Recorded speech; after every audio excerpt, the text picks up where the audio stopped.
Yeah. Yes. Yeah. Switch2SA. How did we arrive at Switch2SA? Actually, Switch2SA could be about the idea alone. It could be about the 5-year-old idea Okay. where actually it's not a 5-year-old, COVID. Yeah. Yes. During COVID, when we realized we cannot teach our kids, even though you know maths, but you don't know it to give it to your child. You can't deliver maths to your own child. That's when the first hard lockdown on the 27th of April, remember? Yeah. For that month alone, that's when I discovered, one, I do not even know how to entertain my own kids. Yeah. Two, I don't know what to do with myself because I'm dedicated to an employer. Yeah. Three, now I realize I have nothing else to live for except to go to work. Okay. And I cannot even teach my kids anything, even though you could do maths when you were supposed to do maths, but Yeah. you cannot, you have not learned the skill on how to give your own child basic fractions, for example. And well,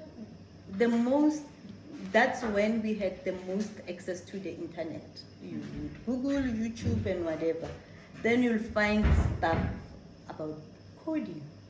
Coding being done by kids somewhere in Australia, all over the world, in first world, by kids. And then during that period, I've learned how to basic coding concepts. Self-taught. Self-taught via YouTube. Basic coding, and I thought to myself, I can actually teach my kids this. Then I taught a bit to my kids. Yeah. Self-taught via YouTube, will learned together. And you sent me an image, ne? I think it was of a mine. Yes. I think from a drone. Yes. Yes. Yeah. Mm-hmm. Is that part of coding?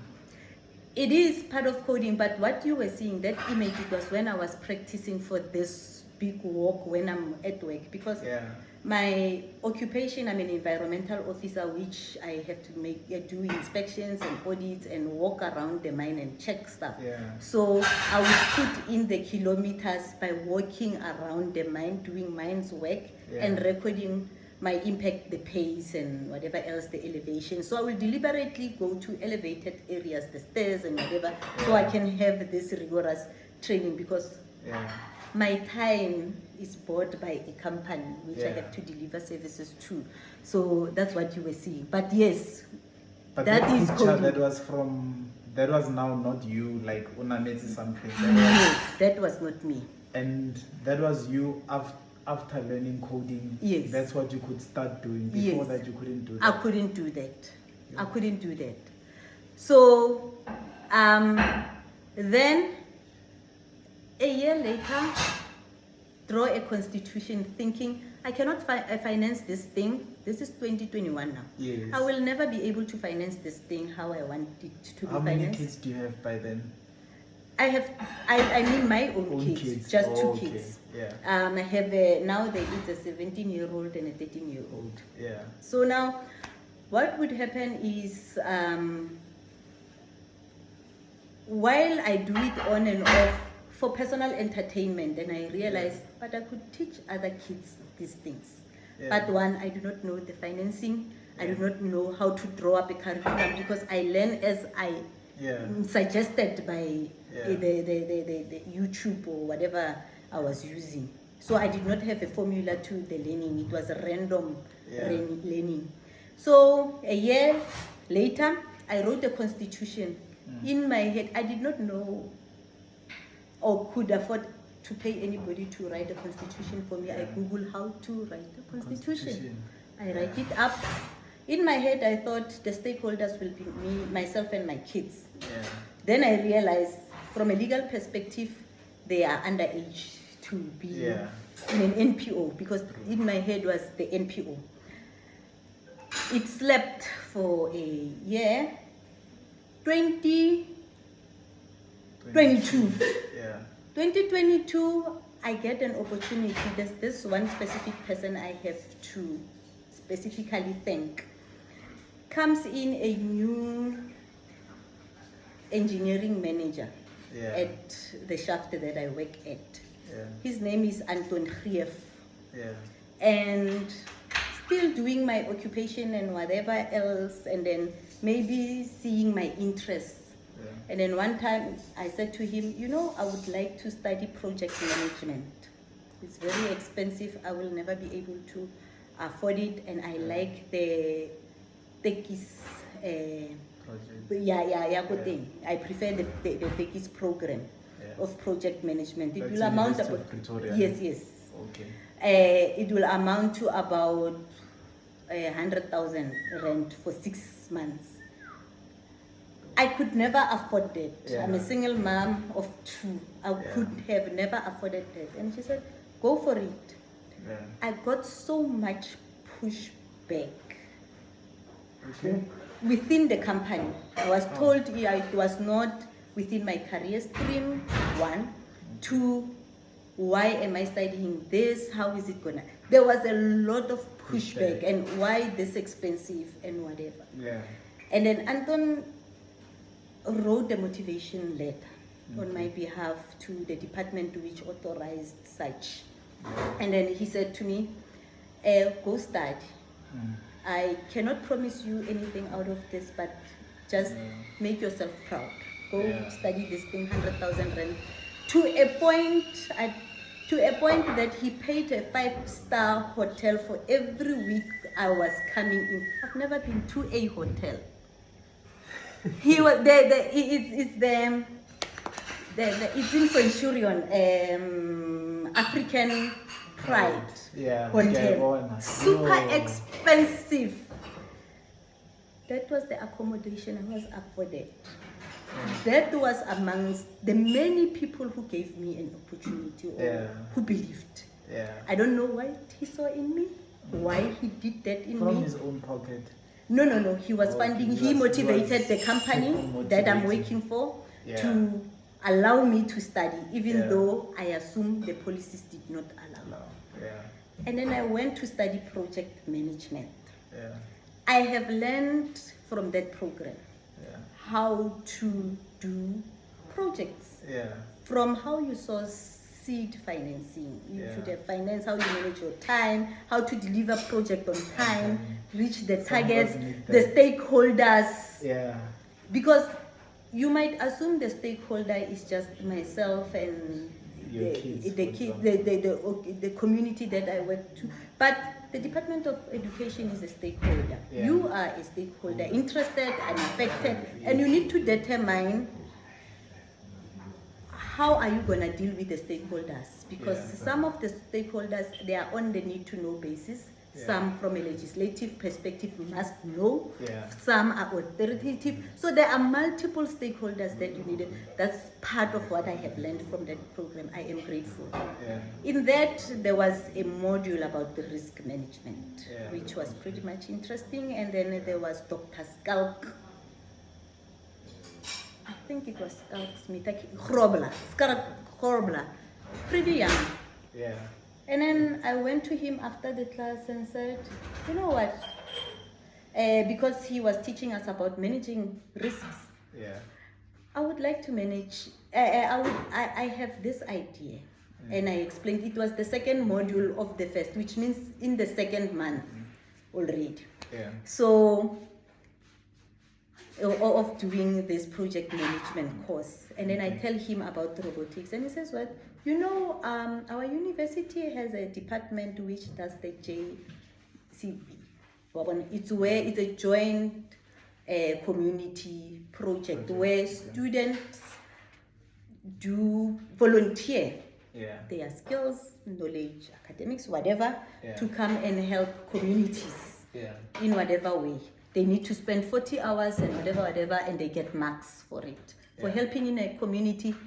And these are built in engineering science department under Lelani Smith. And he said, no, I will hook you up with Dr. Lelani. She's the one and Tanya, they are the ones managing it. Okay, no, cool. This is a 6-month course. Next time we come in and do another program, and sometimes we are doing group the module is a group assignment. Yeah.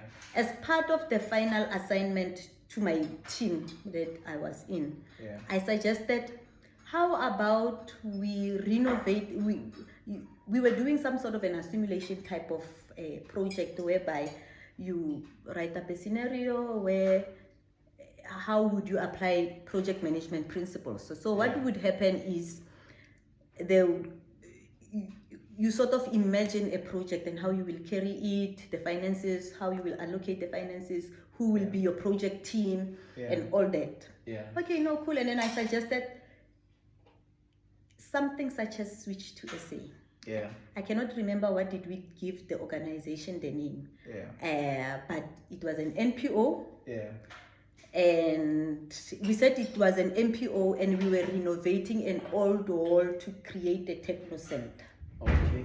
And in your community, in a community, in a rural, because somebody suggested a rural place. Yeah.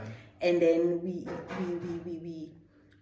so we were assimilating. So she knew the community, that there's a Khosana that you needed to report to and whatever. So we were dealing with those dynamics. And that you were already used to from your environmental Yes. So the EIAs, if necessary, the public participation, and then the construction. Remember, in a course, there were different people. I was in the same class as Oskido, for example. I was in the same class with people who were in the military, defense, and whatever. Different types of people from the mining sector, engineering, and so on and so on. So which means there was a doctor in my group. Yeah. So people who had a different way of thinking. Remember, at the back of my head, I have Switch2SA. Yeah. And then we are talking about it, and then we write up a report at the end of the day, then we submit. Yeah. We failed. Oh, yeah, it's university. Yeah, we failed. we failed. That thing, we failed because it was a tender. Like they treated it as if it's a tender. We did not submit on time. Oh, What was the biggest lesson at the end of the day? We realized time management. Okay. Time management. That's what it taught, at least me for that matter. Yeah. But nevertheless, passed the whole module because that was an assignment meant to be delivered now. Yeah. Like you do it for this week, by the end of this week, you should have delivered this assignment. And we did, because you write up everything from HR perspective, from procurement and whatever, the delivery, the lagging times and whatever, like the whole thing, the deliverables, you needed to have imagined it all. Yeah. Then I left it there. Yeah. Let's Switch2SA alone. One time when I was feeling despondent, no direction and nothing at work, and then I was feeling, I've been working for Impala, committed for 18 years. Yeah. Nothing. I have nothing to show for it. I'm overworked, tired, I've dedicated myself, and then I feel unappreciated. Yeah. One time comes in a guy in my office.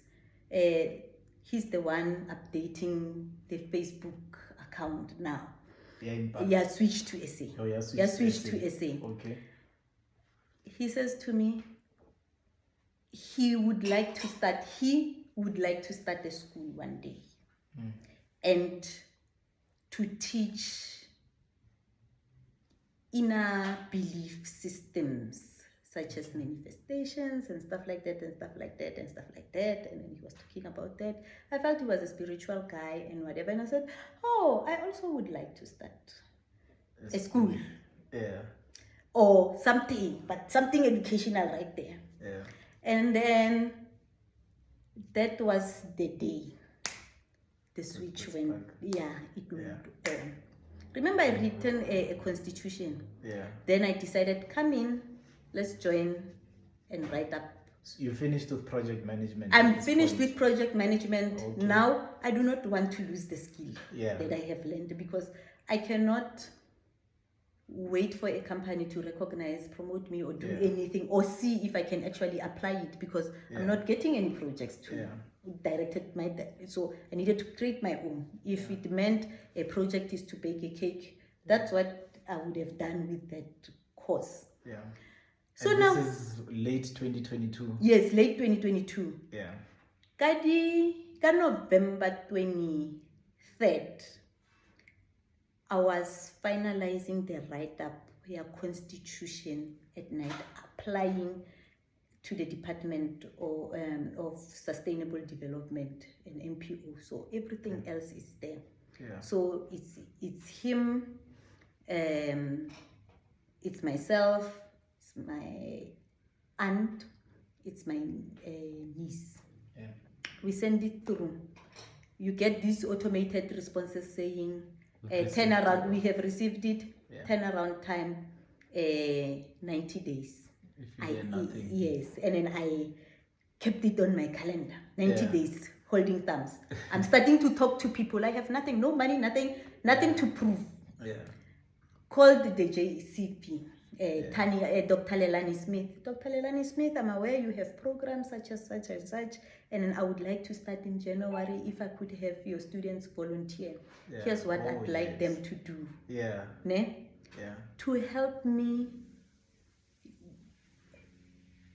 turn this entity to make it legal in terms of from legislative perspective and whatever. So I wrote up a huge letter of what I would like them to help me with.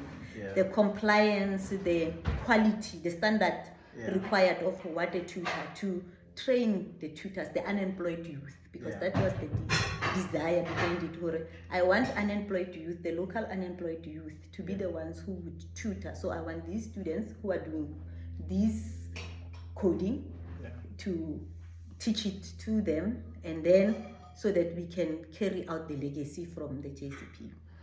And then develop a curriculum for both, like develop the trainer type of curriculum and a curriculum for the kids, what they would learn. It should be specific to what grade they are in or what they can handle and so forth. And help me with the business plan, help me with the proposal, help me with that. It was a whole list, marketing and whatever. And I later realized the university does not allow students to participate in fundraising of anything. But nevertheless, it didn't stop me. And then Lelani Smith and the department said, thumbs up. But we only do these things in June, July, where they have a recess and then they can have their 40-hour dedication to whatever organization. So how many students do you want? Rose Khoza did not do homework. Thumbs up. Rose Khoza, the project manager. The project manager, thumbs up. I need 20 students. Yay. So how, logistically, there was a bit of pushback asking, logistically, how are you going to get them to Rustenburg and Gary? We'll transport them. We'll accommodate them. We will feed them. We will buy the material. And they say, okay. We can Rose Khoza. We Switch2SA. We is the Switch2SA. We will finance it. No problem. I decided that day when Lelani said, no, I don't see any problem. We will do it. Every month, I would dedicate certain amount of money that would go towards Switch2SA activity. This is December. January, February. In November, I start talking to schools. Dear principals of different types of schools. We are Switch2SA. We would like to offer this during your winters. November 2022, next year, we would like to offer a boot camp for school holidays. For your kids and I targeted certain schools. They were not necessarily underprivileged, but they had a platform. They had computers. I want to get to a point where there are no computers, but how am I going to prove to any stakeholder I can do anything if I do not have, I cannot buy 20 computers. It's high risk for me to begin. So, and then schools don't respond. Even the school that my daughter goes to, no response. You send WhatsApps, you send whatever, no response. Okay, maybe in November, in December, babies. Get the exam. Get the exam. We wait January towards month end. You start the conversation. No response. You Dear sir, just a reminder, I sent you they this. send you this. I would like to know if there's any progress. I call, I do whatever. Yeah. No, the principal, this is not available, is busy, or she will come back to you. Yeah. Never happened. Until such time, I was so, for a lack of a better word, mad. Yeah. Went to my daughter's school and said, why are you not answering me? Yeah. I pay school fees. I'm a parent, I'm a stakeholder, and the secretary, I did not even meet the principal. Okay. And that's when I realized Yeah. what I have written on the letter, they did not even read, because what she was responding had nothing to do with coding and mathematics. She assumed I was coming in to help kids with homework. No. It broke my heart. This is the school my daughter goes to. Yeah.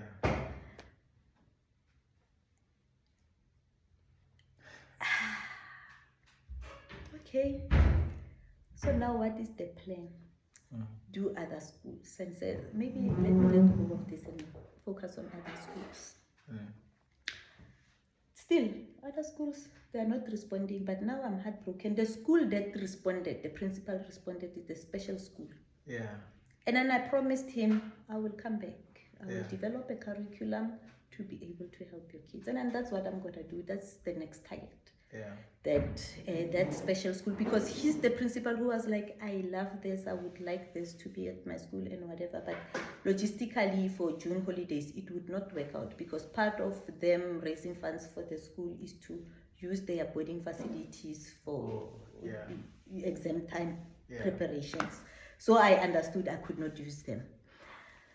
Still, I do not have a school, but Switch2SA boot camp is going to happen, and I'm telling people that there is a boot camp. Yeah. Fine, we go on. I start writing letters to potential sponsors. Send them out, no responses, nothing. And so on and so on. This is what we intend to do, and. Seri, the miracle that happened in the last week or two, Yeah. I do not know. This is now in June. Now, Yeah. now, when I say 2 weeks ago, Yeah. the miracle that happened. Yeah. Okay, in February, Sehi advises, why don't you consider an NPC rather than an NPO and register against CIPRO? Yeah. And then I decided I'm gonna do it. Yeah. Remember, I cannot hire anybody to do it for me. Yeah. Then figure it out. Hakupala, Google, YouTube. Yeah. Then figure it out. Sehi's Chairman Mo. Yes, Chairman Mo. Oh, right. Yes. Yeah. And then I'm like, Google. Okay, Nazo. Hi, Asbar registration. Then I get stuck again. Trying to apply for an account, banking account. I can't. You call, you go to accounts, to banks and everywhere else. Yeah. No responses, nothing. What jam? Like practically, what jam? I cannot explain this. I'm talking February, coming this way. I decide to pick up a phone and call Tokyo. Yeah. And then I am struggling, you know. Tokyo Ndlela attorneys. Yes. Yeah. I am struggling Yeah. to get a business banking account for an NPC. Yeah. And the bank's website says you can do this via virtually. Yeah. But for some reason, I don't get anything. Yeah. And he says, can I please use your account as an institution, because he has a law firm. Yeah. And then so you can use your trust, and then so people can donate there. Yeah. And then so I can, and so on and so on. And he says, no, like you say, lawyers are expensive. No, it's going to be expensive for you. And but why aren't they helping you? But I do not know. Yeah. I'll go back for the last time. If you struggle, come back. Yeah. This is about May. Yeah. Ne? Eventually, I get through to Standard Bank. Ne? I get somebody to respond to me, no, we will assist you here, the documents that we want and whatever. Scan the documents, prepare the documents, and do everything. It's a month ago. Then two, again, Evan, what is happening? Metro. And then I follow up until I become a nuisance and they have to respond to me. Yeah. And then a bank account process started whereby all the stakeholders now are being called to sort of agree to the terms and conditions and whatever, the typical ones. Okay, no sharp. Then it happens. This is the eve of the walk. Okay, this is 13 June. Yes. Sorry, Rose. Remember now you wanted to raise the funds through a walk, and you needed hikes and or training to prepare for the for the walk. I don't know when we gave with someone to say, can you help me with this physical fitness? Yes. Because I'm planning to do this kind of an activity. Yeah. I think it was, when was it? January? Could be January, when I asked for assistance. From Bramo. Okay. You know, the most in my life are like godsend. So I said, Bramo, he's an avid hiker. He hikes these crazy mountains. Ne? I need to get to a point of fitness where I could be able to carry this walk. I want to walk from Rustenburg to University of Pretoria to raise funds. So this is around February. Yeah. Why a walk? To conquer the mountain here. But where did that come from? That I did hike a bit a while back and then stopped. Okay. So you knew that this walking thing has got, I don't know if it's rejuvenation or empowering. It has an empowering, after a walk, one, it tests your endurance and your physical ability to handle pain and whatever else. And being in touch with nature. That's where you have the most purest thoughts. I guess that's where you meet God. For me, at least. So the walk, and it felt like the right thing to do. And I did not know how else to raise funds. Okay. Well, then I thought maybe crowdfunding may work. And then we started regime training. And then while I was starting to train, because he lives here, I live in Rustenburg. He lives in Centurion, I live in Rustenburg. So what would happen is, when I'm in Rustenburg, I have to put up some work myself. Meaning, I will take a school bag while doing the bag heavy and for weight training and whatever else. And walk around, and walk around my workplace while I do my inspections to put in the hours. Explain how you meet Bramo or where you guys come from. Oh dear God. You're working with this for 112 kilometers. Yes. Now I have to carry it from the floor to here. So in here, you carry everything. Everything from your water, there's a bladder. It's a 2-liter bladder. Where is it? There's a 2-liter bladder. So you drink from here. Okay. You don't stop for water. You walk. 2-liter bladder. You have all your resources, your pots, your pens. This is your your home. bag. This is your home, your tent. Your everything. You carry your life for the week. And obviously the flag as well. You carry the flag. You carry the hope of South African kids in this bag for 3 days. So everything else that you might need should be in there. Ne? So how we met Le Bramo? We met at a free camp in Ratumuga, Tuelagte. Ratumuga, it was a heritage free camp.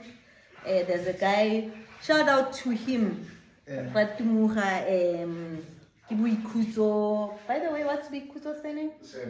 Semel. Buikuzo Semel. He's one of inspiring guys. Yeah. He's from a deep rural Rustenburg area. Yeah. He once a year turns Tuelachte into a tourism hub. One time you must go and see that place. Definitely, yeah. He's unemployed. Okay. He's under 39. He's under 30. Yeah. And then it is popular. I will send you a post of what is.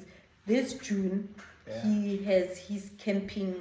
He's using a mountain next to his childhood home where he has grown up, Yeah. to have people camp there.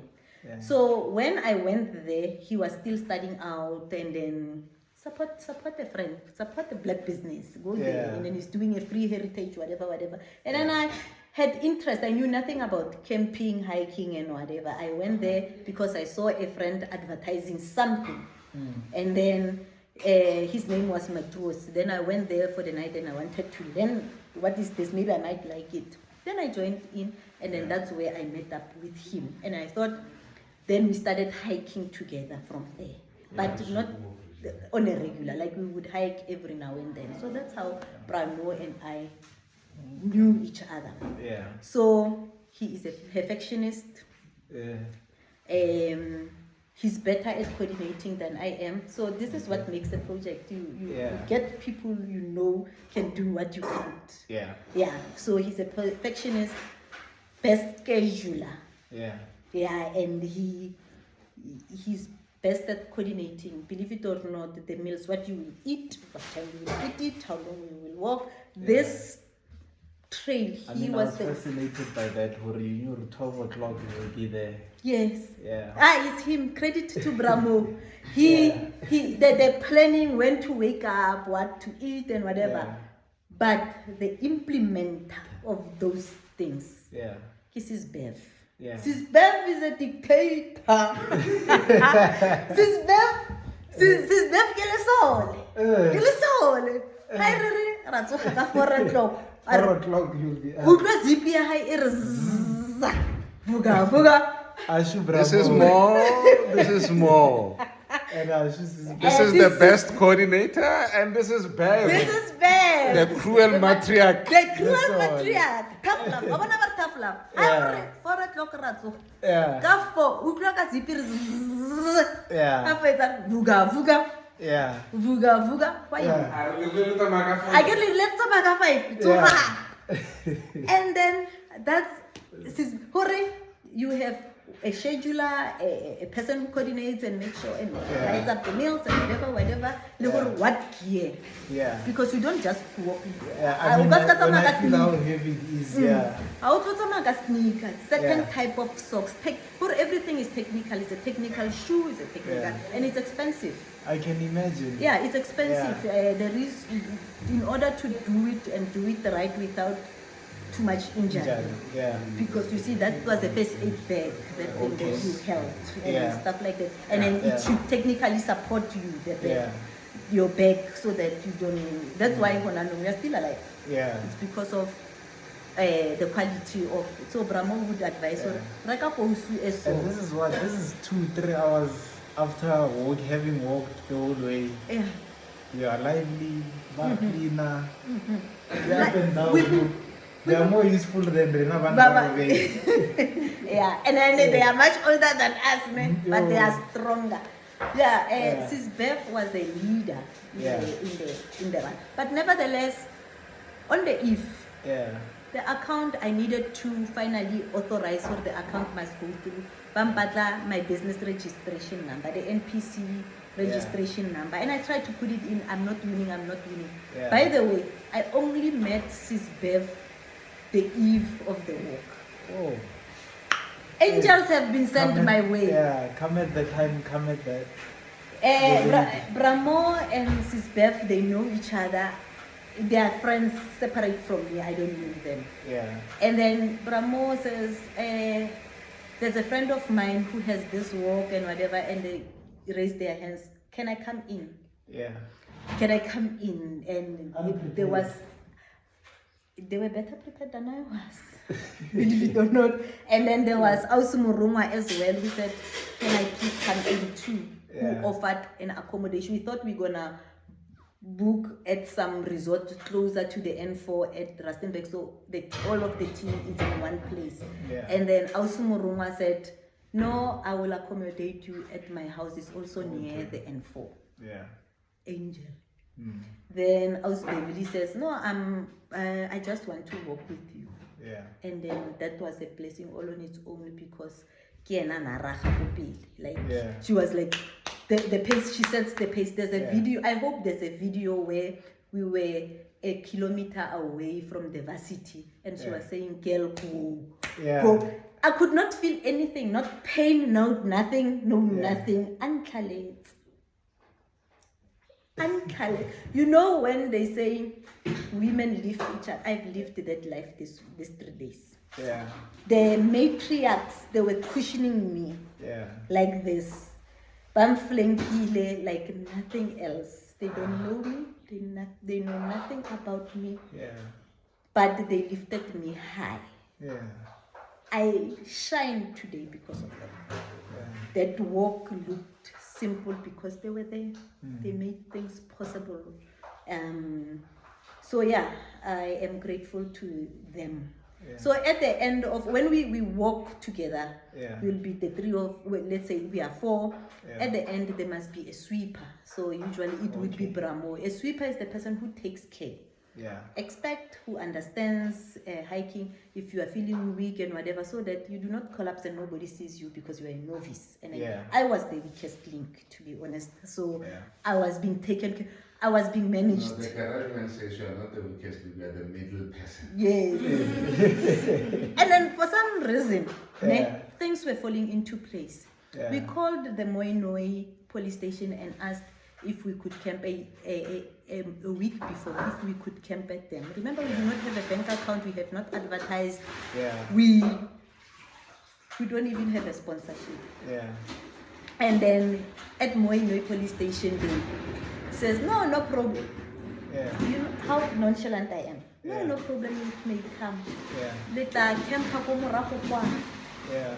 And then knowing the Moinoi police station, and imagine the police stations of South Africa, they are hard, ragged, and unkept, and whatever. This is what we were thinking. Yeah, I was about to say, this is our perception. That's our perception. And then big ups to the Moinoi police station.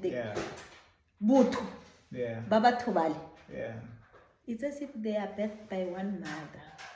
They are so, from the captain to, I don't even know how they rank. But those people treated us like angels. They were so much interested in our project.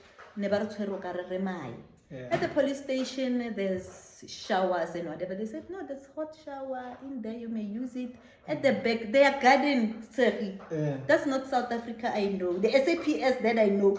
The only time I have ever voluntarily went to a police station was to certify copies, and then I had bad reception. I hated the place. Yeah. I do not trust police. Yeah. That was my truth until I went to Moinoi police station. And Moinoi in Ghana, how far is it into the journey? 35 kilometers. Yes, so we just arrived. Yeah. 35 kilometers. And this is your first stop? That's our first stop and the hardest stop. Yeah, and the hardest stop. And the hardest stop, we had pigs. I was crying.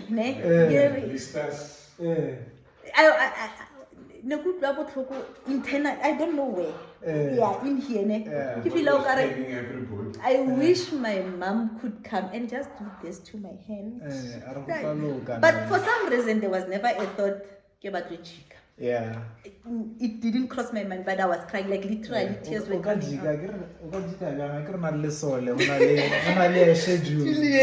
So those two are the chief. I was crying and praying and singing a song Yamujava Angsakhoni Kubuluma. Yo. So that was the 3 things I was doing. And counting each ni sanchi go ruksi charge kuju. So I was doing those countings.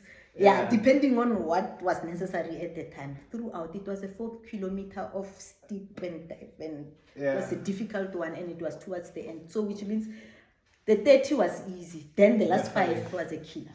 Yeah. But we arrived. When we arrived there, they treated us nice, spoke to us nicely. Yeah.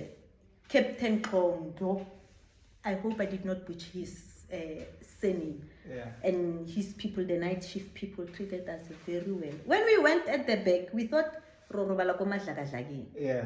there's a beautiful garden and a lapa. Yeah. And we were like, are we in South Africa? And Yeah. are these people? You took pictures, I hope. We took pictures. Yeah. We took pictures with them as well. Yeah. Because we want to take Begitail. Yeah. Not all of South Africa is broken. Yeah. There are somewhere where civil servants, honest civil servants, come to work to serve communities. Yeah. And then you know what they said? Yeah. Next time, contact us. Yeah. We would like to join in and be your escort, especially the danger zones, because now we had to alter, based on their advice, we had to alter our movements now. Yeah. Risk management. Yeah. Alter our movements based on the advice they gave us. Accident, so incident where somebody was marked or hijacked or whatever. So for this portion, please, you would definitely need an escort. Okay. And that's what they did for us. They came. They took us out of the danger zone. And out of the danger zone. But you cannot walk at this time of the night and walk this. No. We want you alive. What you are doing, we want you to do it next year and to others and to others. Next year, plan it properly. We, the Moinoi, police staffs, we will escort you and your team, however big your contingency. Yeah. And all this way, people are saying, we want to join you, we want to join you, we want to join you, we want to join you. Yeah. Heaven. Okay, Angels number 1, Moinoi police station. Before go lab, I get. Take me back to the coding, because I can imagine one of the reasons why you feel, when the blisters are coming in, when you are tired, when there's a soldier saying, wake up, we are moving now, and you don't want to. You're doing it because you believe in that coding that is underneath there. Né? Unlock for me, who up to this point we at Moinoi, né? I can hear we are walking, I can hear it's tough, but I can't hear why am I walking, why am I putting myself through this.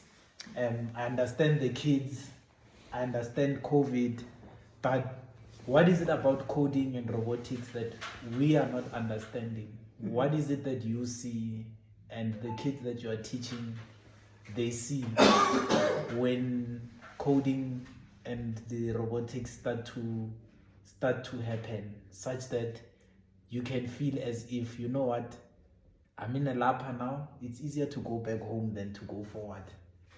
But there is no way it's easier to go back than to go forward, because what's at the end of this is this coding gift that you want to give to these kids. You know, I believe it is within all of us to break generational poverty cycle. And then that is my driving point. Yes, I can be successful as a professional in South Africa and leave my neighbor's child and then not have good economic prospects. But on retirement, he might turn out to be a pest. Why not help my neighbor's child to get to a point where he or she can economically at least challenge the status quo? I guess it's partly because I have experienced this silent structural apartheid in the environment I live in, I work at, and whereby black professionals, it's so difficult to lift any black person. And then we end up saying, Honale black tax, simply because you are the first black accountant, the first black whatever. Yeah. And then your family is being left behind. Yeah. Other people are being left behind, which means everybody else. Yeah. And then I want to break that, both in my family, in the Yeah. community I live in, Yeah. and to see a black child prosper, to Yeah. see. I'm trying to become the change I would like to see in the world. Yeah. To give opportunities which I was denied as a child, when nobody believed it was possible. Yeah. Or we could, as Black Nation, hike and be in touch with nature and whatever else, or what we may aspire for things beyond what we can here. So that was my driving force. My driving force is to see. Right now, I believe personally, I'm living my ancestors' wildest dream. Yeah. If my great-great-grandmother was to be alive and colonization was happening and she would look back, this is a program to decolonize the mind more than anything else. And what is that? Because we say these things, and I'm listening to you when you say you write to your daughter's school, nobody responds. You write to sponsors, nobody responds. You write to schools around, nobody responds. You write to the bank, nobody responds. And you're following channels that are there, right? And you go finally to your child's school to confront them. And when you get there, what you find is that not only are they not responding, they haven't even read the letter. And when you say you are breaking this generational curse, there is a sense of, and when you talk about the institutionalized apartheid, and I don't want to politicize it or whatever, I want to appreciate it as you are saying it. And I think there's a video that we once shared where a black child wears a shirt and she stands in town and she looks lost, and everybody walks past. And then a white child wears a shirt, same spot, and within 5 minutes somebody was coming to that child's aid, and nobody's coming for the black child. And I'm sure it's, if you ask any of the people that were passing, they were not racist towards the black child. They would just say, I didn't see them. Yes, they were unseen. I fall under the group of the unseen. I see the unseen every day. I live in a township. I believe when you teach kids technology, my hope is to, it's like when you start school, in grade R, they teach you how to write ABC 1, 2, 3 and your name. They will never teach you how to write Beverly's name. But by the time you finish school, we expect you to be able to write an essay. You understand where I'm going? I aim to teach them the ABCs, the 1, 2, 3s, and their names. But to be able to solve societies, the black societal problems, the flowing storage next to their schools, the electricity shortage. But those are big roles, ne? Let's go to your story. What do you think you've had to overcome to get to? Let's talk about up until the point where COVID hits, right? You are born. The first few years, maybe you don't remember as much, but from when you could remember, what then becomes the milestones that when you look back on, now I know, for example, with me, one of the few that I look at, I think I was the first one. I went once and then I came back and then I said, I know Kishap. And luckily my grandfather said, and it was insignificant at the time, but I look now, if I had not taken that, and I don't think it was bold, but in retrospect it was a bold step to say I don't want this. And when I look at the many responses that he had at his disposal, he could have smacked me, he could have forced me, he could have whatever, to say I mean, he was opening up almost a divine path to say that we are going to allow this one. to go through school. And it's small insignificant act that then opened up a multitude of many others. But I mean, I'm not the subject. When you look back for you, what are those little things that start to say, this act actually put me on a different path? You know, I was smart and I had maybe a mom that was smart enough to see that I'm smart, and then she allowed me to do this. Yeah. I think for me, more than anything else was, I grew up around discrimination, black on black discrimination. Okay. 1, I am Shangan. 2, I'm darker than most black South Africans. 3, I have a different physique, meaning my legs look otherwise. And then I was teased all of my life. Okay. And then teased from uncles, siblings, school, and whatever, how dark I was. I hated being black, this color. I hated being Shangan. Yeah. For many, many years, until I had my first child and had no other reason but to love myself. Yeah. Because I saw a reflection of myself. I hated the type of hair I had. Yeah. But because I saw a reflection of me in her, and then I felt I needed to have a better self-esteem to raise a strong daughter. Yeah. I kept my hair natural, deliberately, as a sign of defiance. And everywhere I would go, I'll make sure people knew I was Shangan. Either by insinuation or by saying something or whatever. And owning up to it. I would seldom say I'm Zonga. Yeah. I would say I'm Shangan, because the derogative word, I took the power away and held it to myself. And now they cannot use it against me, because for many years it broke me. Yeah.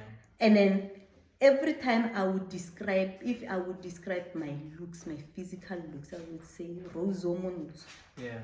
And I take black it out. rose. The black rose. Yeah. Because now, when my self-esteem was still poor and broken. Struggled with depression all of my life, but now I had a child and I had a responsibility towards. Yeah. So I had to learn to love myself. Yeah. So during her birth and the first 4 years of me becoming a mother, I was learning to love myself until I had a son. Yeah. When I had my son, when he would wake up and find me in bed and would come to my bed, and then she would do this, "Hello, mama. You know you're the most beautiful girl in the world," and I will cry because I did not believe him or any other person. Yeah. But it felt so sincere. I knew I was beautiful. Yeah. I felt loved. I felt worth it.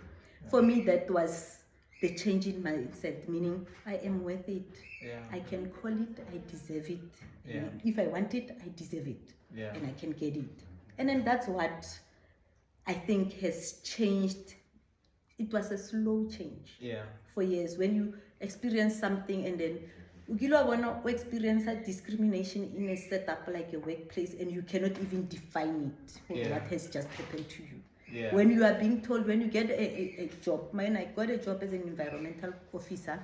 Yeah. It was an internal advertisement when a senior engineering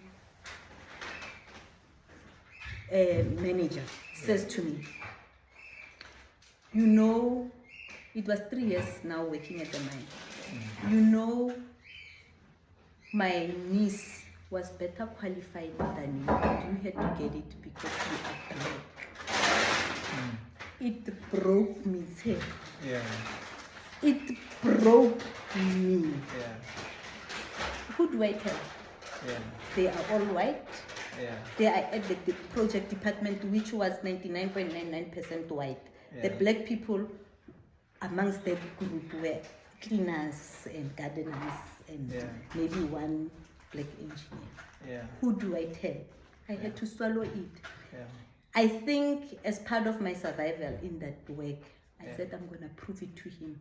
I worked myself into a pulp. Yeah. I worked, and then all I was doing was to prove to whites that I can do it, I can deliver, I can deliver, I can deliver, I can deliver, I can deliver. Yeah. And you can only do so much. And I've experienced such things a lot, like comments where there would come in a junior person when I went to my maternity leave to give birth to my second child. And then Barry, Rose, teach him to do the job so that when you go on leave, he can remain and do the job. This is a graduate green. Yeah. Teach him the job for 6 months. And then I teach him the job, I go on leave. Yeah. Then another colleague goes on leave because of maternity leave for 6 months again, which means this guy now is kept for 6 months. Yeah. For a year. Yeah. A year later, an ad of a senior position comes up. Yeah. Within our stream of work, comes up. Yeah. We were black junior, we were environmental officers, so we were the most junior level at the time. Yeah.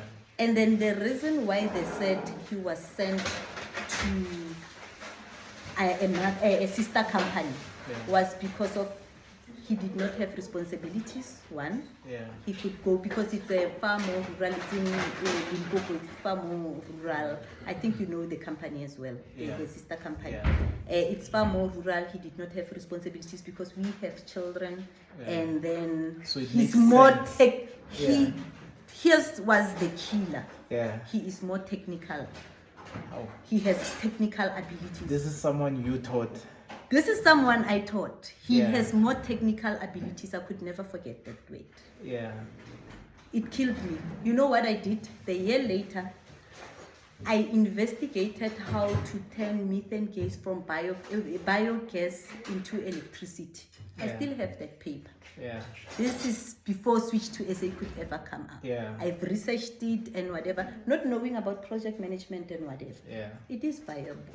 Yeah. I think maybe later on in life, I need to come back and investigate it and see if we cannot bring it to life. But biogas, this is years. We're going to. Yeah. Yes, we're going to make it happen. Turning biogas into electricity, into energy. Yeah. That's why it seemed like I was deflecting, saying those are bigger things. Yeah. Already in 2011, I was Yeah. thinking about that. I will share the paper with you. Yeah. Yeah, I was thinking it would be called green mining, meaning we are mining waste and to turn it into energy. Yeah. That's what it was. I really need to revisit it. Yeah. The sole reason was somebody said someone had technical abilities without ever questioning my technical abilities. Yeah. I've looked into how I wrote the paper again on how, not from an academic perspective, Yeah. just This from a is you solution, just saying- just me and myself and relaxing and Yeah. seeing problems. Yeah. How to reduce water consumption Yeah. from flushing toilets. Okay. Because currently we are using something like, 8 liters. no, it's actually more than the 20 to 35 liters. This bin, Yeah. 20 to 35 liters. Yeah. We can reduce it to about 6 and 12 liters. It'll be a significant change. Imagine for industry I mean, where that's more than half. that's more than half. Yeah. And then imagine where industry exists. How much water do they use just to flush? Yeah. And where does it go? Yeah. To the water care works. That's why we have the water solution problems, because of now the impact on our water care works we cannot handle Yeah. because of too much wastage. Yeah. So those are papers lying somewhere Yeah. in my life, and I shall resuscitate them someday, Yeah. I hope. But I believe in solution, and I like to see a solution than a problem. When I see a problem, I'd rather deal with a solution than deal with it. So, Just to interject, yeah. to show that this thing is actually designed. Yeah. I'm actually a chemical engineer Yeah. looking at a biodigester for my chicken food. I've actually developed a little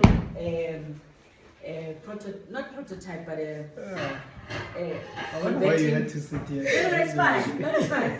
Converting chicken manure into biogas. and then gas to warm up the and chickens. I'm doing water harvesting Yeah. as well. So some of these things are actually Divine. Yeah. the notice. I can have directly- 5 days. The notice. By the way. the other walk Yeah. was 24 hours. 24 hours. Within 24 hours, it was like there's a walk. When? Kausa. Kausan, are you coming? Come pick me up. We went. Are you unemployed? Baby? Yeah? No, I'm a chicken farmer. She's a But chicken. I used to be in corporate Yeah. as an engineer building breweries across Africa. Yeah. And I decided to stop. And And I'm basically, sure when because it happened to me, it's happening now currently to a sister of a friend who's a thing. She was a CFO, I think, or RAF. And then Lena, she resigned now, already saw Archer. And I've seen it. You've seen it, Yes, you know? yes.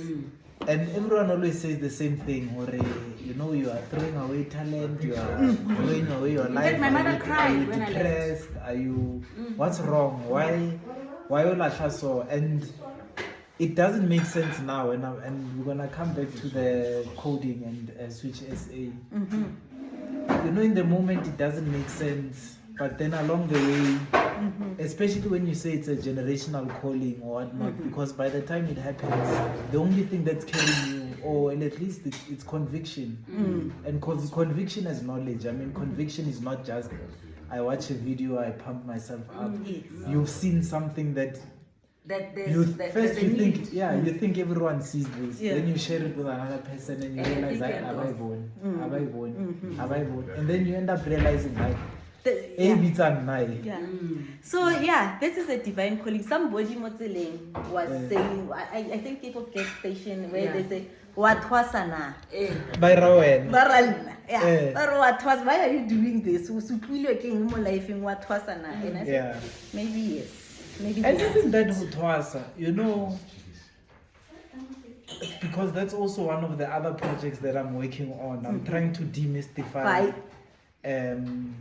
Didn't I tell you about this guy? I'm trying to demystify those, because every time we hold it in taboo, it becomes inaccessible. But it's okay to have a gift without necessarily oyo or twasa. It's okay to And be understanding spiritual without laying And then to stop vilifying African spirituality. spirituality. Yes. It is not necessary. Before. Yes. If it had gotten through our grandmothers and they did not kill us, why should it kill? What was in the power? Corona taught us, 2022 taught us Africa survived Corona better than the whole world. yes. Yeah. And But lengana, Yeah. and then all this time when they were boiling something which looks like medicine, Yeah. it took Corona Yeah. to teach us what actually there's value in African healing. But we knew this because, President Zuma, I think, at 2015-14, Ubuti, an African medicine wing here, SABS, and then By investigate the potency and so on. I have seen it too. I've read about it as well, and I liked it a lot. CSIR, yes, investigates that. Once upon a time, I once aspired to work there for some reason, and then very back to switch. I just wanted to illustrate when things are aligned. It doesn't matter who is in the way. Yeah. It will happen. There. Give me So your biogas paper would really the application. That is why there was 24-hour notice. That's why everything, because she was the one who actually pressed the button, the banking detail that says yes, we can do, because I was struggling to have it through, and then now we have to go back to Rustenburg because I was collecting them and whatever else. Ne? And then she pressed it. It's fine. To a point we trusted each other that way. Why? I don't know. And then we had a bank account. Then I can update the guy who was doing the poster for now include the bank account. Okay, yes. Yeah, I want the bank account Yes. today with the, It was a couple of hours Yeah. old, that bank account number. So everything, it was just divine. Okay. The reason why I wanted to do that was to understand now hore as recruited go Moi Yes. yeah, Moi police station. Hore pila who are we dealing with? You know? As you say, you're the weakest link, and they're saying, no, you're the one in the middle. Pizza boss. But it's a boss. But Because I wanted to understand what's that divine mission that even though to yourself, when you look at the team, you are the weakest link, but the team doesn't come together if you are not carrying something that they need to coordinate, they need to marshal, they need to make sure that this thing that you are carrying gets to the finish line, you know?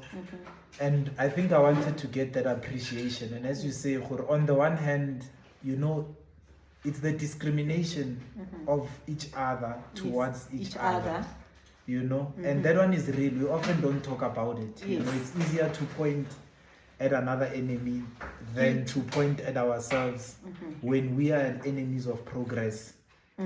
I know people like to call it the pull him down syndrome, whatever, but it's not. I don't even think it's necessarily that.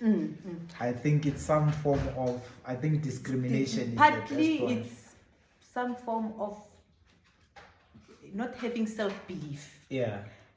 Looking back how I was treated at my daughter's school, I realized that because it's an all black, it's a former model school, model C school, and then all kids are black. Teachers maybe 70% white. They're trying to mix it up, and I was dealing with white teachers. I realized I did not believe in black excellence. Why didn't I take her to a black school? Take her from the township to what I think is a prosperous school. I wonder what she'd have to say about capable school. And then what, you know, this is what I am learning. It did not strike me on that day. Is how much people do not trust me. Black people do not trust me. That's how much I do not trust them. There's discrimination I was complaining about that's coming towards me from people who look like me. I also emit it back to that I do not trust. So it was karma in inverted commas. Yes, it was karma. Maybe this is my shadow work.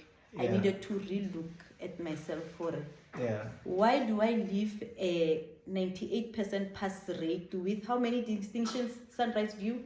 Oh no, I don't know. I think 100 distinctions. Leave it and go 15 kilometers away to teach my child where there are only 5 distinctions.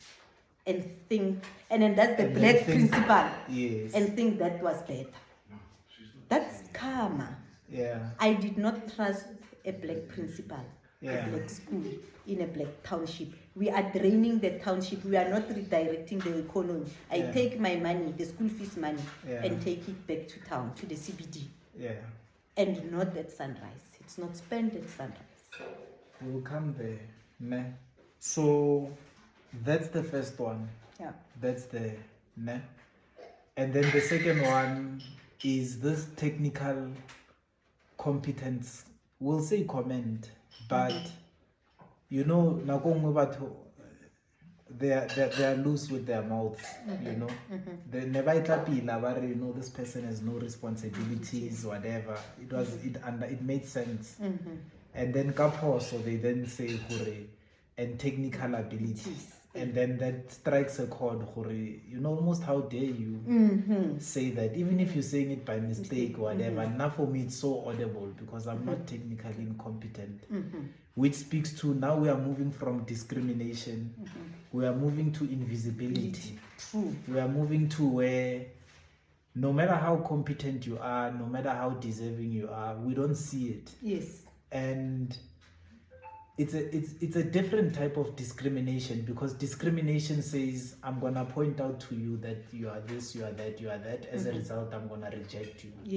We don't see you says, no matter how hard you try, You just don't. You just don't qualify.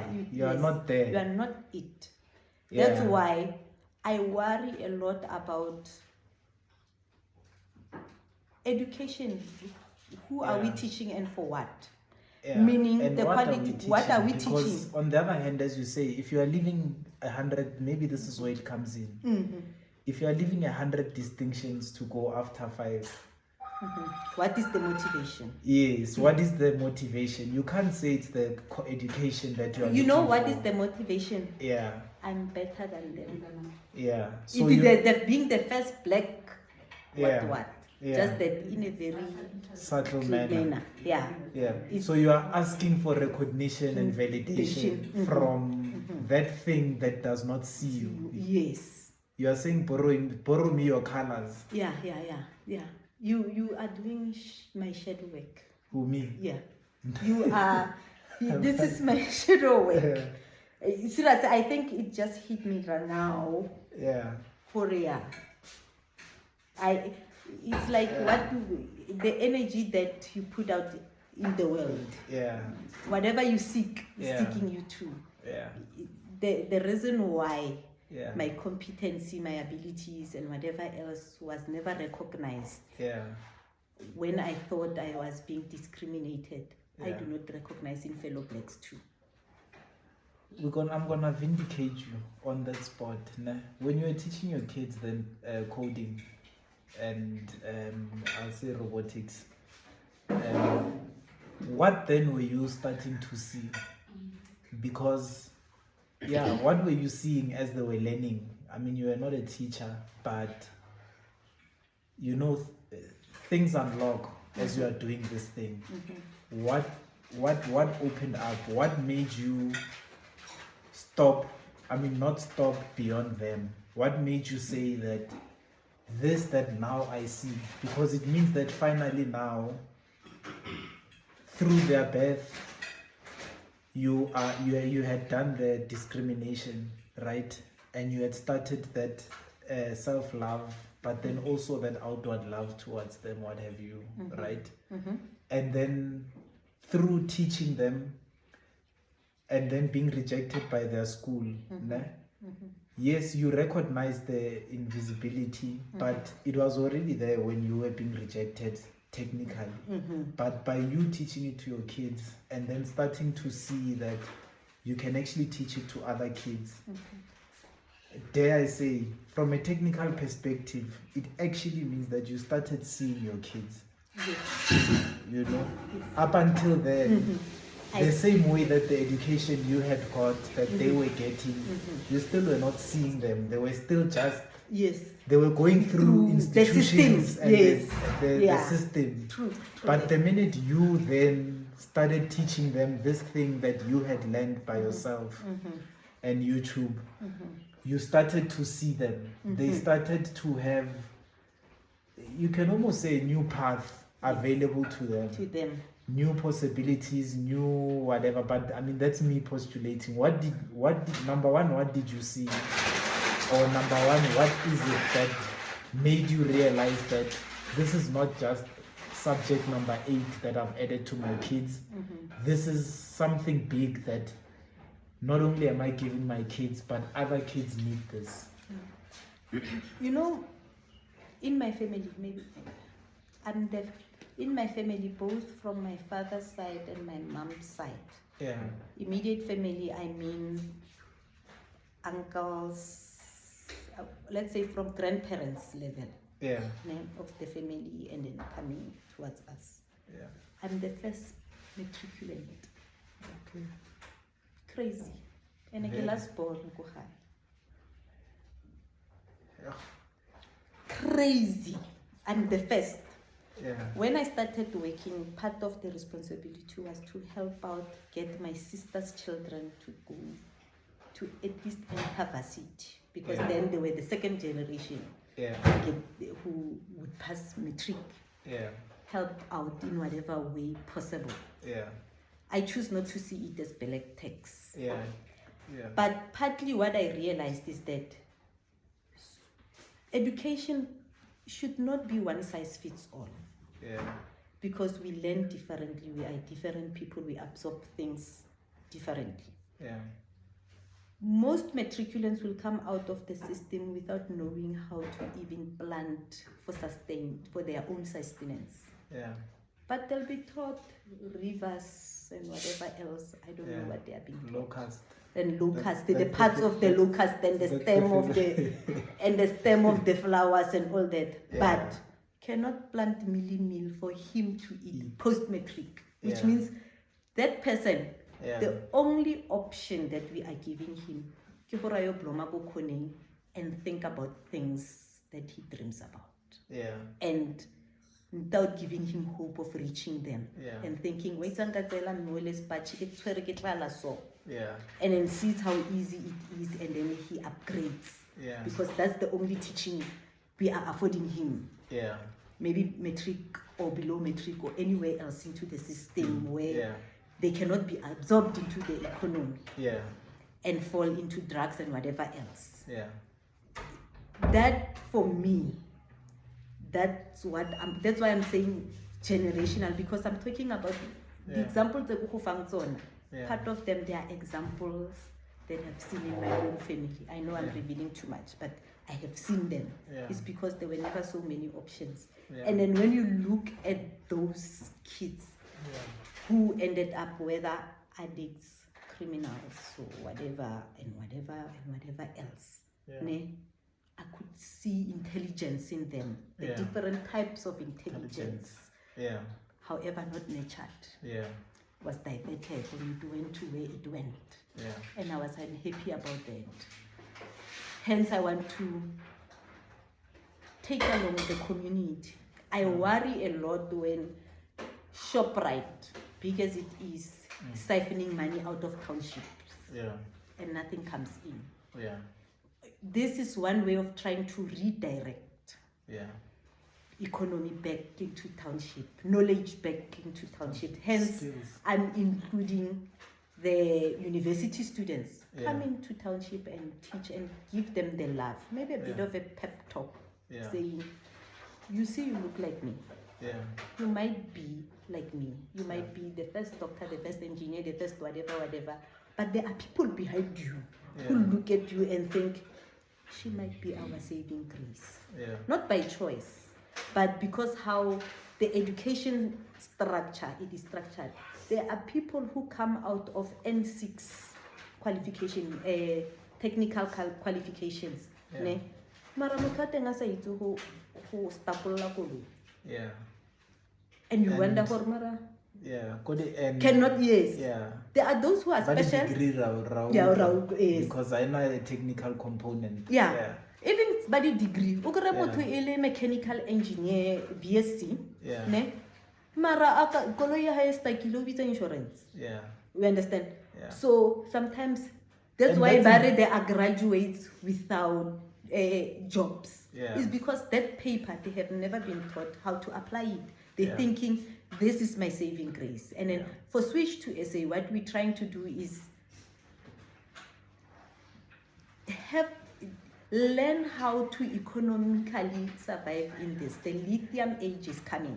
It's on our way. When we say we want beneficiation, kids must start seeing technology in of this, how they can apply themselves. Like biogas thing that we are talking about, the Ausbev, which is easily 10 years old paper I have written. You understand? We need to have them think in that manner, or how can I make something for myself without going to beg, apply, and do whatever, and feed the system. Because the system will give you just enough, like a drug. It will give you just enough for you to come back. How many times, for me personally, that I've went to worked overtime, worked myself into a bone, to the bone. And then towards month end, I can feel Horea, I almost cannot breathe, no matter how much I have worked. It has pacified me for years. And then I hope Black society, we may move away from being pacified by what we are given. Stop coming with the begging bowl. And then this is to teach our kids self-belief, hence robotics, that the program, the curriculum we aim to cover is they should be able to showcase to their parents, will invite the parents to come in and see, or mama, here's what I have done. This car is moving because I have told it, or this robotic arm. I have told it, I've taught it, I've written it so that it can do this. And if they see themselves in that, and see if they choose medicine, you can actually choose medicine in a way that you may invent something into medicine. Do not be just the consumer of the education, and be a creator. Be a creator. And be innovative.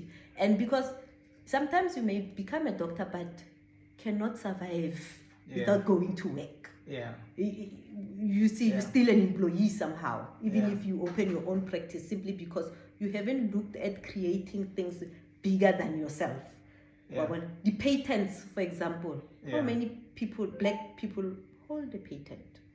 Do they know what is a patent? You might never know. We might have a genius somewhere in Switch2SA or in deep rural South Africa. And that's why I want to now delve deeper into Switch2SA, so that we can end by speaking about the rest of the journey. I was Bev pulling you guys along. Because I can hear, even as you speak about Switch2SA, there's an element of it that you can't yet put into words. And that part of it, as I say, to your point, how Eric's example, the doctor, the mechanical engineering, but they can't it's that invisible education that we have. It's that on you the can surface, go this far. Yes, and not beyond yes, we just want you to be able to come fill this spot, answer these questions, and don't concern yourself with below. Everything else below. Because when you speak about building an economy, and that's why I want to distinguish between the skill and the qualification. Right? And why I'm so fascinated by by robotics and AI. And what you're doing with Switch2SA. I mean, you say you're bridging the digital gap, right? And what we like here with where the digital age is now, is that a lot of it is still trial and error. A lot of it is still, you watch your YouTube video and then you learn. You have to trial and error. It's iterative, as they say. It's like learning to play a piano. You try this path, it fails. You try it again and decide, here, let me try a different character. And then you are continuously building that. That is the economy. And that's what most people don't understand, that the creation of things is the economy. The ability to take nothing and start beneficiating it, making it into something, is actually the economy. By the time you come and you've now put a curriculum, and you say, in order for you to get a certificate in this thing, you must learn the theory of this and the theory of that and the theory of that. There we are not dealing with economy anymore. There we are dealing with whatever, the professionalization of this, that. And the reason I say that is because we've got a lot of people, I mean, the plant Tsabo BM, Koroslin, the thing. We've got plants in KZN and in Venda, hardcore buses, whatever, where those skills are no longer and probably will never be taught in universities. But we are sending our kids to universities and saying our education is the key to success, which it is. But we are not going deeper to investigate what type of education it is, lead to success. What type of thing it is. And it's my thinking that, I mean, for 18 years I've been a beneficiary of your work. I mean, whoever says your technical whatever was lacking, shame, It just feels nice to hear that. It's an ego booster, thank you.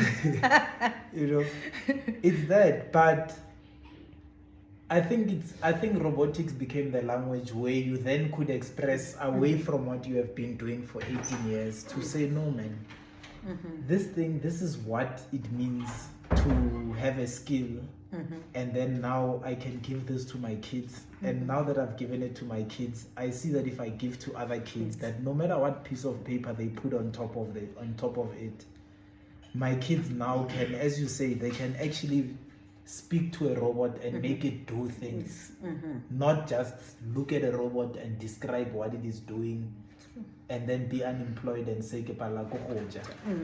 It's very clear. And that's why it's generational as well, because I mean the different epochs of suffering happened, your slavery, your colonization, you name it, but ultimately what happened was the body was separated from the mind, I guess. Yes. And then the mind was put aside and we use the body, I get. And then when we finish using the body, we obviously throw it away. That is why when some of us try name our great-grandmother, we don't have the name. When we have the great-great-grandmother, we don't have the name. Yes. We just say my great-grandmother. Yeah, sometimes the rivers, we do not even know their names. We don't even know their names. Yes. And that's because we had moved away from seeing this person, I get, and that is that invisibility that you are talking. And when you start saying, Hore, I'm doing generational work, for the first time, when you can actually put the mind and the body back together and put it in a black child, and then now say to anybody that this child, if you put them in a community, they can actually design a code or a drone or whatever for you that will whatever. There's no way they will not be seen, because they don't need to say I'm a mechanical engineer. They don't need to. They don't need to give you their paper. Yes. They can just be useful and be solve useful problems. and solve problems. That's it. You got me. You got me. We have lots of black kids with papers. Yeah. Papers upon papers and upon papers, which they don't know what to do with them. Yeah. Papers upon papers. And what they don't know is that those papers are not useless. They mustn't throw them away. They must acknowledge that that paper is supposed to speak to something underneath that you were not taught. That's something that was underneath. That is what our grandparents were taught. They were not taught the paper. Yes. And now when you say you are breaking or bridging the digital gap, the divide, the whatever, but also you are doing generational work, what you are saying is that for the first time in a while, let's have this paper and this skill inside one body. And then let's see what it can do. Yeah. Because I get apartheid, divide and conquer. Yes. Whether we are dividing the blacks to the whites, the Shangans to the Tsongas, to the this, to the that. Yes. When it's a continual divide and conquer. If the children nowadays have got the mind, but the parents have got the skill, they are still divided. They don't speak the same language. Yeah.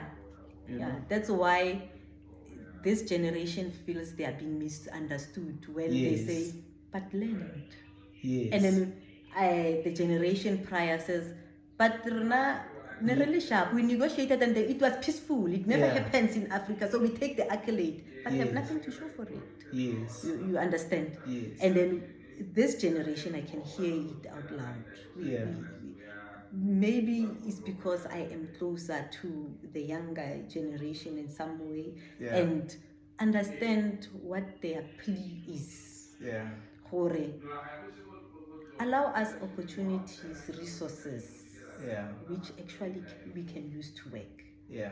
Because there's a quote you like, freedom. Freedom is less than sovereignty. Yes. Yes, I love that quote because you can be free, yes, but you might not have your own sovereignty. Yeah. So sovereignty is the most important one. There are countries which are not free, but they have sovereignty. Yeah. The Middle East and Asia, they have sovereignty. They can say decide no. That, And then, but no, that's oppression and whatever. And you look at their people, they are fed, well dressed, they have the highest number of millionaires and whatever else. They have sovereignty. We have freedom. We have freedom. And then what do we do with it? Yeah. We can't say no. We can't say no. Because we are free. We are free. Hey. Now we're at Moinoi, we're living now. Yeah. Because we needed to understand at this point, we are 35 kilometers in. everything is painful, and for the first time you are realizing that it is a lie, that SAPS is just the dustbin, you cannot rely on them. Yes. You know, as things stand, South Africa is just a mess, and Yeah. there is nobody there to protect you, there is nothing that can happen. But you've conquered the hardest part of the journey. Yes. That closing of the gap that says, this is the baby that I'm carrying, and I am bringing it here. Yes. And at this place of rest, now they are saying to you that, listen, this thing that you are doing, actually, in future, we want you to be able to do again and again and again. And what they don't know, Gomoino, is that what they are saying to you is that they are saying that we want you to come and break these generational curses over and over and over. And they are saying that us as SAPS, we are the defender of the country. We are the defender of the population. We are going to protect this generational mission that you are on. We are not going to allow that this generational mission gets killed. You know, this 112 kilometer stretch of road represents, I mean, it's 2023. If we can in inverted commas say that the ANC embodies the aspirations of black people, because the ANC was the first real movement to ultimately say, no, let's also organize ourselves. It was founded in 1912, which is almost 112 years ago. You know, a kilometer for each year, if you like. I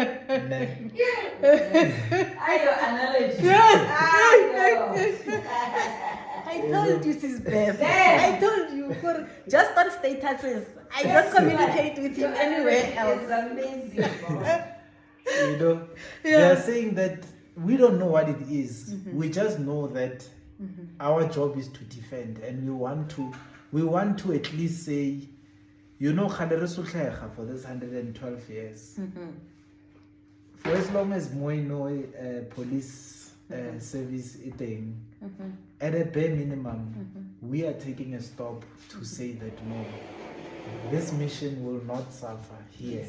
You know, there can be corruption anywhere else in South Africa. There can be all of this anywhere except on this 112 kilometer stretch of road.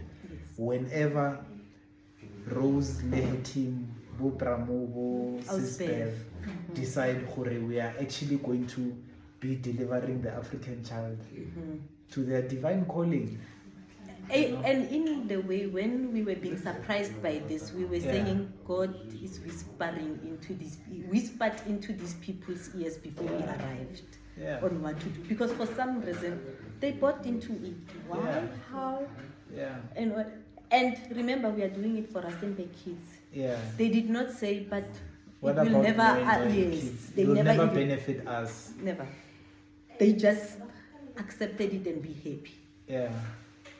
So I've blessed in many ways. Explain the rest of the journey, because the if we stop at 35, we are, I mean, if you add 112 to 35, we are stopping at 1947. That's the beginning of apartheid. Yes. That's the beginning of the criminality. Yes. As Moino had let you know, hey, listen, you can't continue with this journey. Go pele kwa, hona lebo Verwoerd, basaetla, hona lebo Pickwater, basaetla. John Foster to State Theatre. I took a special photo for you, and in my head I was thinking, this is for Sehi when I was passing the State Theatre and saying I want to post that before you even contacted me today. Because I know how you feel about the State Theatre. These monuments. So I have a project with the State Theatre, but that one will discuss it. You call the project manager. Oh, now we have a project manager. No, the State Theatre is in my head it's the Madison Square of South Africa. Of Africa, because there's no theatre bigger than the State Theatre in Africa. Really? Not even what they do in Times Square or whatever. The State Theatre, for me, the vision I have Sensei wele back to the Bioscope days where black excellence, young black excellence dresses up and it says we are going to showcase the best that we have and the best that we are, you know, go state theater. Yes. And everything must come together there every month. And Arablelika music, not music festival.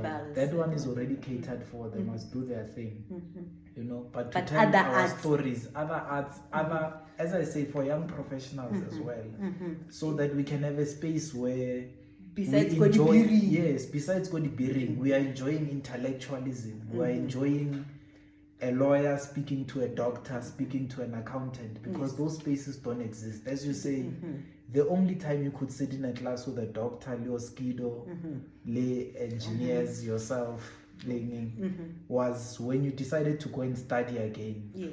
But remember, what's happening in lecture halls is that you are being taught to be invisible. Yes. You are being taught to be useful to a certain type of an economy. Yes. But we don't have spaces where we sit and then we can say, actually, what does it mean that you're a doctor and I'm a lawyer?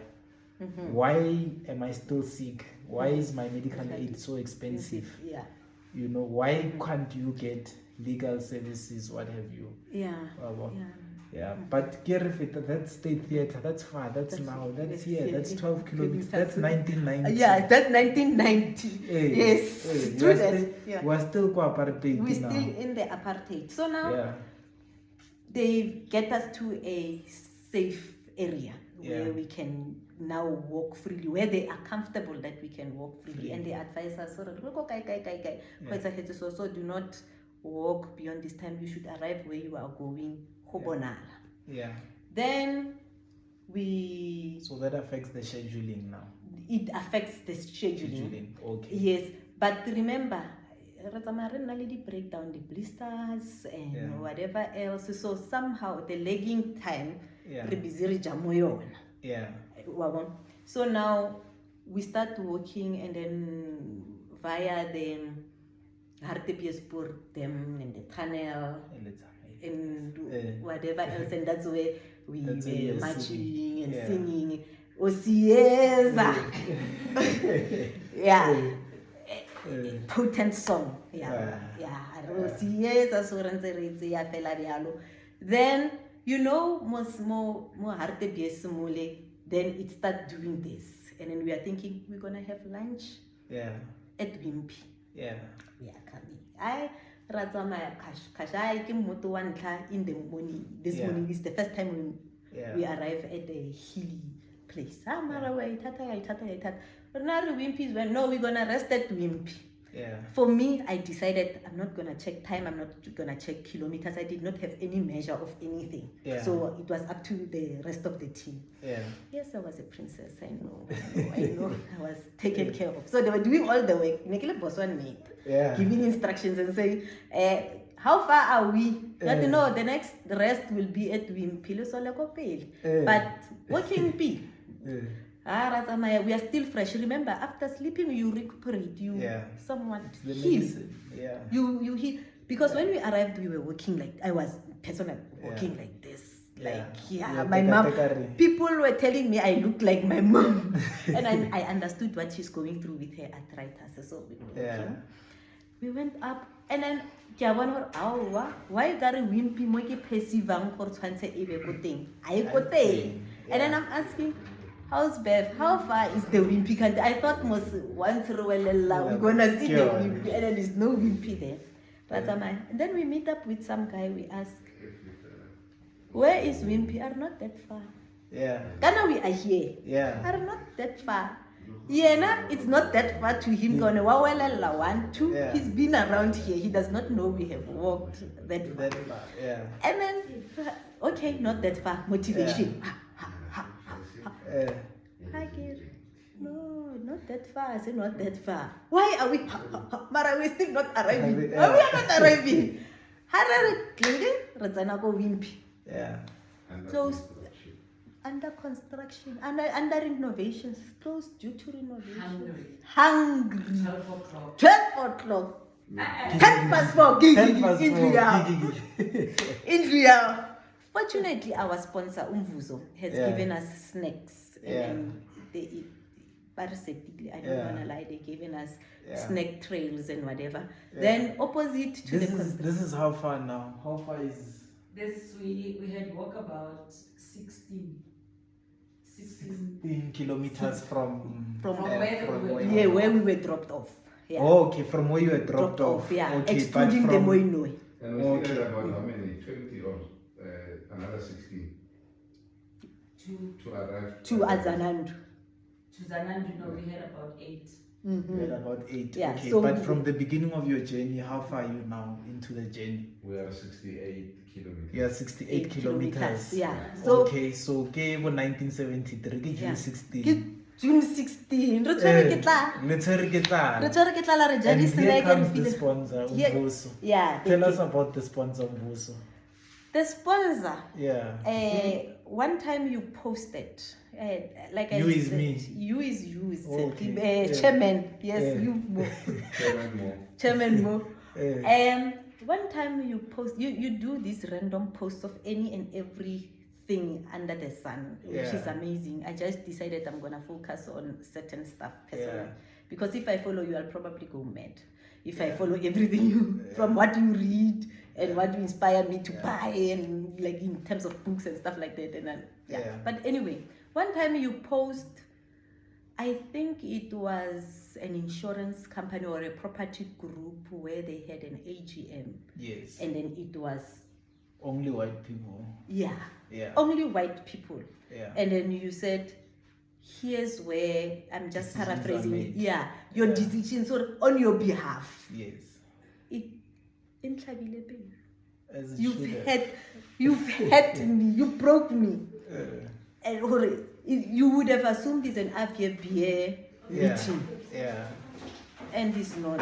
Yeah. And then, can I please attend to Lerato for a minute? No problem. No problem at all. All right, no. Just proceed.